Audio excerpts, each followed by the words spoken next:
Hello, how's everybody doing? It's a pleasure to be here on Dadurday Night Live. We have a great show tonight. Just want to let you all know. We have a special musical guest, Jackson Parton. Please make some noise for him. Put your hands together for Jackson Parton, who will be coming on later tonight. And of course, the men of the hour, my four dads themselves will be here tonight. So please put your hands together for them. They are the brains and the operation behind Dadurday Night Live. So put your hands together for them. Thank you. All right, nobody put their hands together for them. Do what he says. That was kind of, but excuse me, I don't know if I can swear, but for those of you who are sensitive, put your hands together. There you go. Thank you so much. It's great. I'm out here in Florida, ladies and gentlemen. So it is a live show, and I am live from Florida, where the state is completely open now.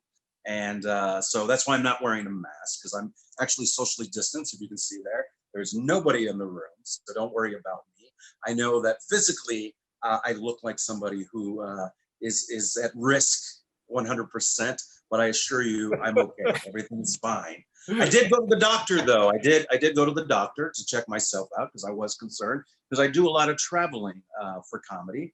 And because it turned out that diabetes runs in my family, mostly because no one runs in my family. And I also, so I had the blood work done because I wanted to make sure that I was okay. And the doctor came back, and when he brought my blood test back, he just had this look of concern on his face. And he just looked me up and down and just looked concerned. I said, "What's the matter?" And he goes, "Well, nothing's the matter." And I said, "So why do you look so concerned?" And he goes, "Well, look at you." He says, "You're fat." He says, "I'm a doctor. I'm supposed to tell you to take care of yourself, but your blood work came back fine." He said, "So if you're okay looking this way, well then, fuck it, just keep doing what you do." Yeah. A lot of people are you know, everybody's taking a different level of precaution during the lockdowns and during COVID. Some people are upset about wearing masks. Some people take it to a full extreme. I have no issue with the mask. As a matter of fact, traveling around the entire country, I got to be honest with you, some people should have been wearing the mask way before COVID. I know they have mirrors. Also, the good thing about the mask is if you have a friend that has stank breath, you don't have to be the person who tells them that they have stank breath, because now that they wear the mask, they just tell themselves. Also, the other thing is when I'm doing live shows, I really can't promote that I'm doing live shows, because some people lose their minds when they know that people are out there doing things like that, especially a lot of my friends and family out in California. For instance, I did a live show one time and I posted about it, and somebody messaged me and says, "How dare you? How dare you go out there and put people's lives at risk?" I was like, "Dude, I knew you before you found Jesus. I knew you when you raw dogged a hooker in Tijuana. You were the last person I am taking health advice from." Also, before the lockdowns, whenever the Mormons, the Jehovah's, or the solar panel guys would come knocking on my door, I would run and hide. 2 months into the lockdowns, I was out there looking for them. "Where'd you guys go? I miss you. I'm lonely. I need someone to talk to. I'm ready to convert, solar or Jesus. Sun is a son." All right, very religious crowd in here tonight. All right. Understood. I'm originally from California. When I lived in California, I was paying $1,400 a month for a studio, no parking. Then I moved to San Antonio, Texas, where $1,400 got me an entire block on the west side. Paid for it with recycled cans. I learned a lot of things about Texas. For instance, people eat a lot of limes out in Texas. I don't know if you know that. I'm not saying people don't eat limes elsewhere, but in Texas, they seem to take it to a different level. Like, I thought when babies were born out in Texas, that their mothers would take a piece of lime, rub it around their nipple, grab their baby and go, "Welcome to Texas, baby. There you go, get some." Unless their mother really loves them, then they put that stuff. I don't know if it's popular elsewhere, but they put this called chamoy. It's like a liquid chili powder, and they just slather all over their chi-chis, grab their baby, and go, "Who's mama's special little meal?" There you go, chupa, chupa. I think that it was a whole different dimension because I have a shirt with two ladies licking each other, so that must have looked even more weird as I was grabbing my nipple doing that joke. Wonderful, awesome.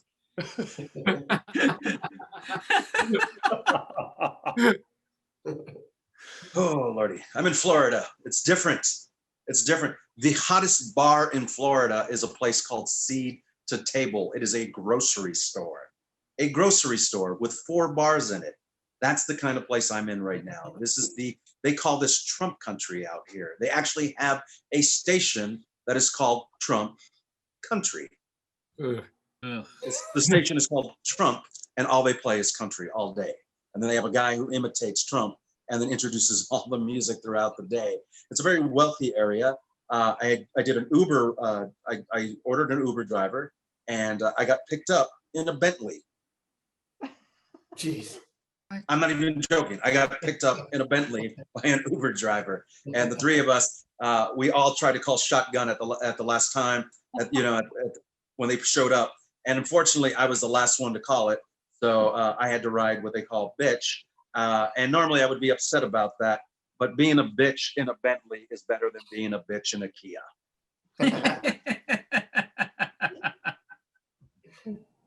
Also, I went fishing. I went fishing out here in Florida.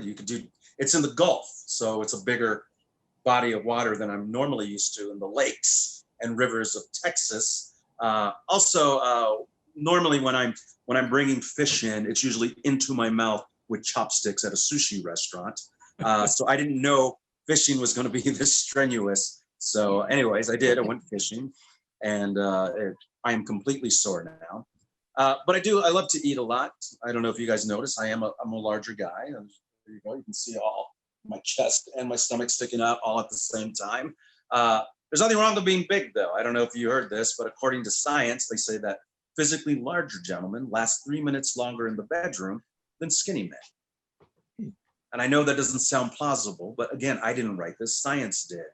And before some of you people think, well, what's 3 minutes? Well, 3 minutes, that can be the difference between you ladies coming or them going. Because sure, your man might be fit and he might be able to go all night, but according to science, I'm fat, I can go all night +3. So just keep that in mind.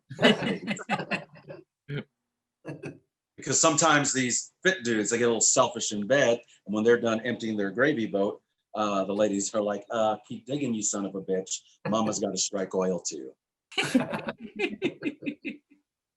I didn't think it was possible. I was like, I don't know, that doesn't make sense. But then I started thinking about it. I was like, actually, that does make sense, because usually the first 2 minutes of my lovemaking is just usually me on top, adjusting myself, right? Just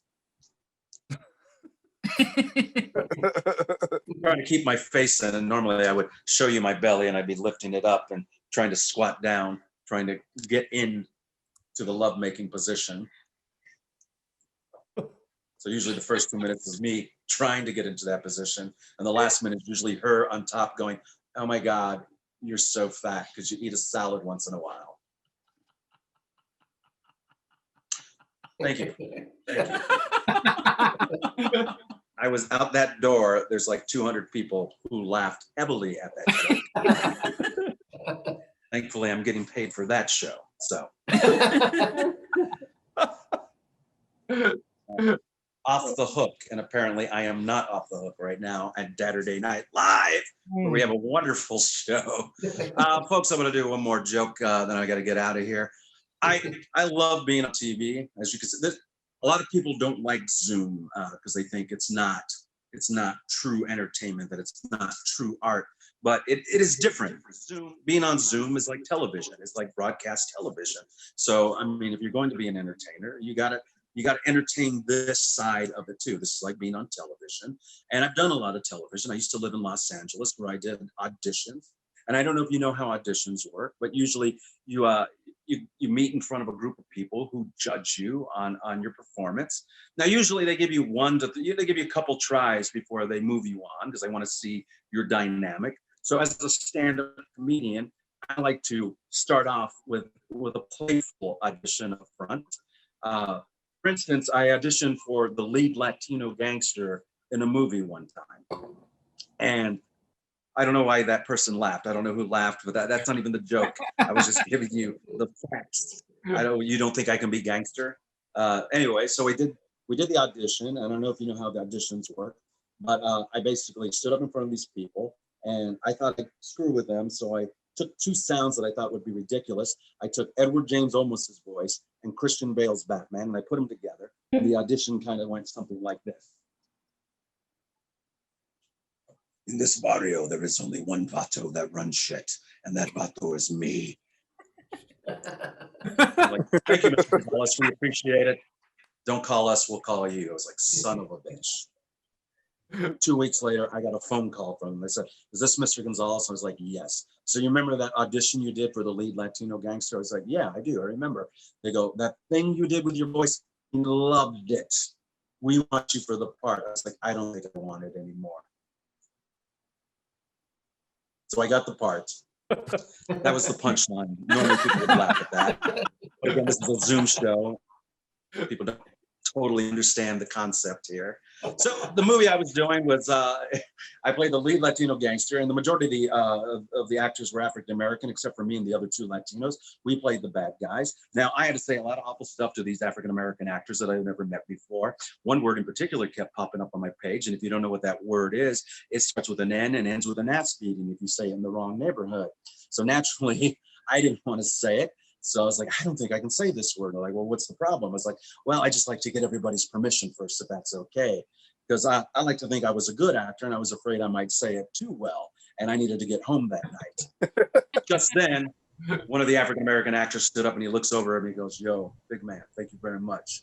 We appreciate it, the fact that you took your time before you said this word. That means you understand the history and the hate behind it. And because of that, we just want to let you know, nothing but respect. We give you permission. You can say it. I was like, word? They were like, yeah. I was like, no, like just today or all the time. I'd like to know the parameters of this power that you just bestowed upon me. Hey, thanks a lot, ladies and gentlemen. I'm your guest host tonight for Dadurday Night Live. My name is Big Al Gonzales. Thank you so much for showing up here tonight and not laughing at half the stuff. That's cool. At least I understand you're here through the silence. And maybe I'm not funny. I don't know. Who cares? Because we do got a great show with a lot of good people. My Four Dads is in the house. Let them hear it, ladies and gentlemen.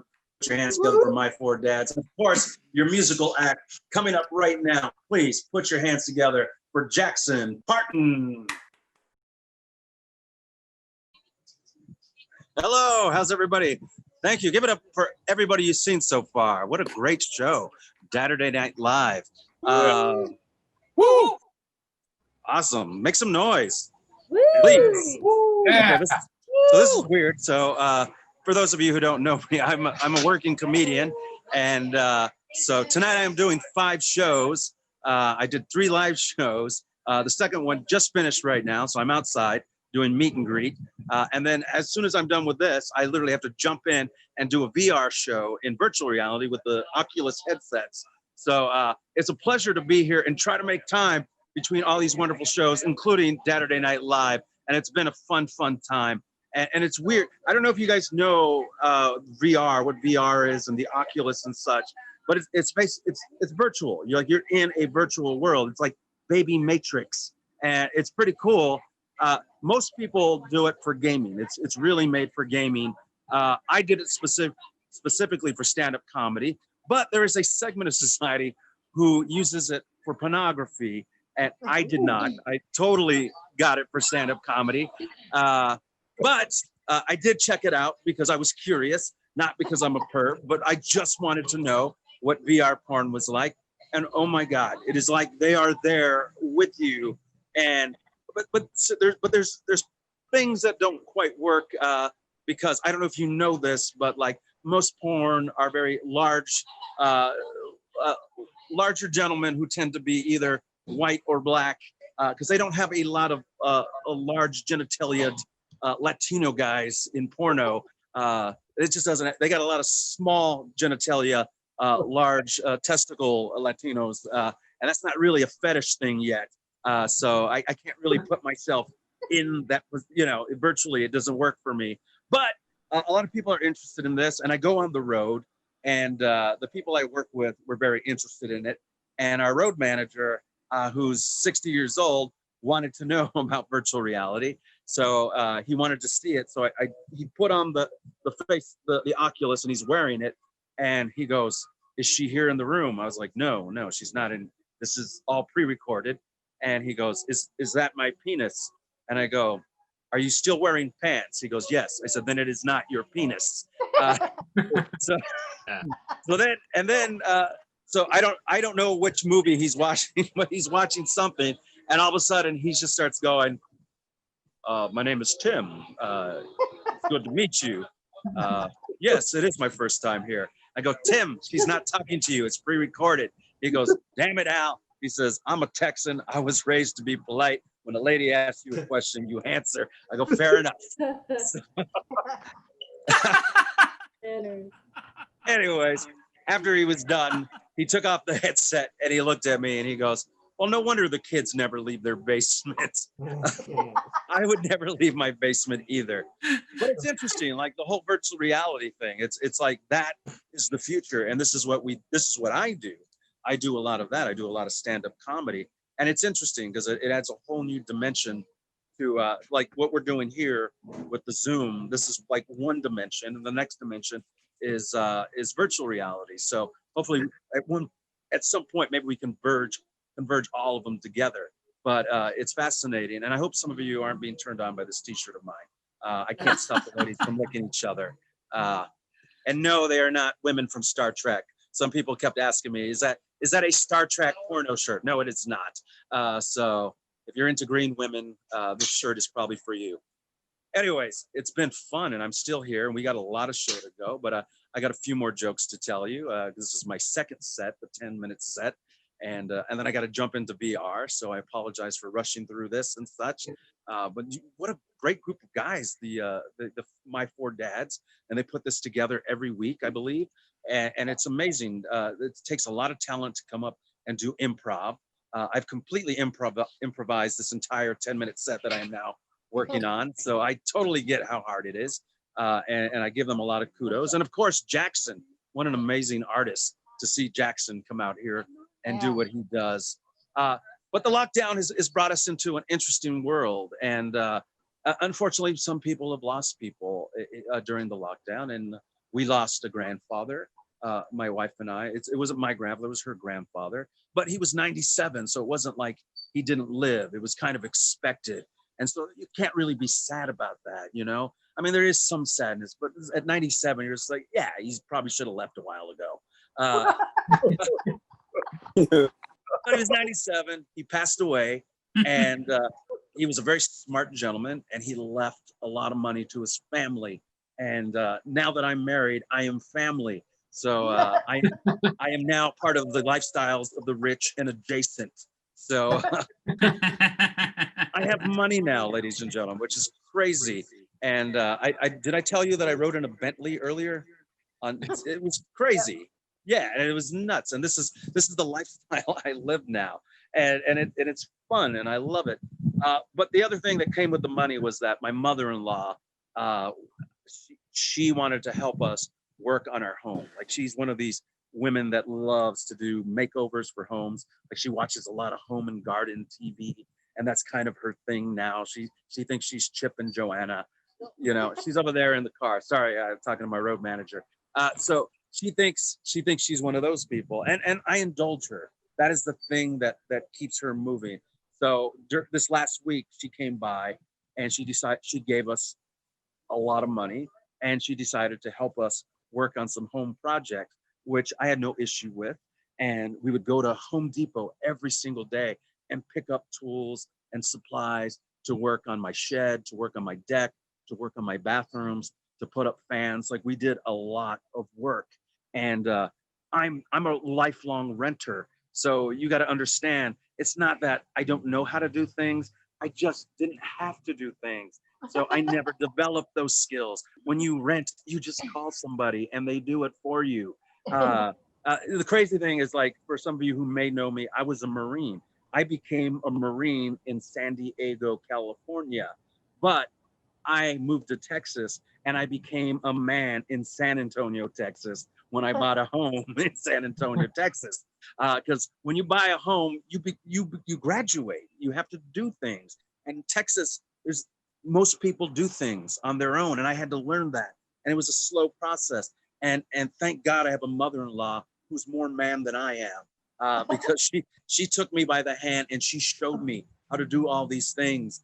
And at some point she felt very bad because she pulled over and she asked me, she goes, "Do you feel emasculated by the fact that I'm doing all these projects for you and that I'm taking the lead on it?" And I said, "No, Charla, I do not feel emasculated. I feel liberated." Because you got to understand, as a Mexican-American male, I have normally done those odd jobs for white women like yourself. So it's very nice to have a white woman like yourself do something like that for me, a Mexican-American. So if you don't mind, I'm going to sit down and drink a beer and watch you work your white ass off. Is that okay? Because if you get off on doing that for me, I'm going to get off on watching you do that for me, getting off on that. So thank you. Bringing the races together. It's so different. I mean, I don't know how many more minutes I have, but I'm going to wrap it up with this one joke, and then we're going to bring up Jackson again. Again, folks, it's been a wonderful time doing this, and it's so hard to do improv in this format, but these gentlemen make it work every single time. And in fact, you come out here to support them. That is wonderful, because we all need support, including some of our military people. I know some of the gentlemen that are in there have a military background, and it's just as I do. I served in the Marine Corps, and I'm going to take a picture as I tell you this story. Come over here, and I'm going to take a picture with you all. These are fans that were at my last show. Sorry, this is where the worlds collide. So this is where real life collides with Zoom. So these are fans that came out to the show. So so not only did you laugh at me, but they laughed at me, and so now, so there we go. All right, sorry. So this is real life. How you doing? Good to see you.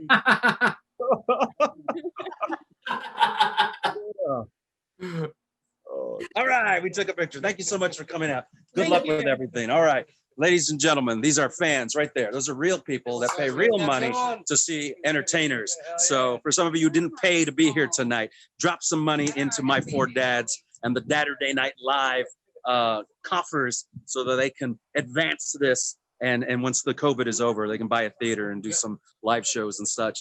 Anyways, last thing I was trying to say was, what was I trying to say?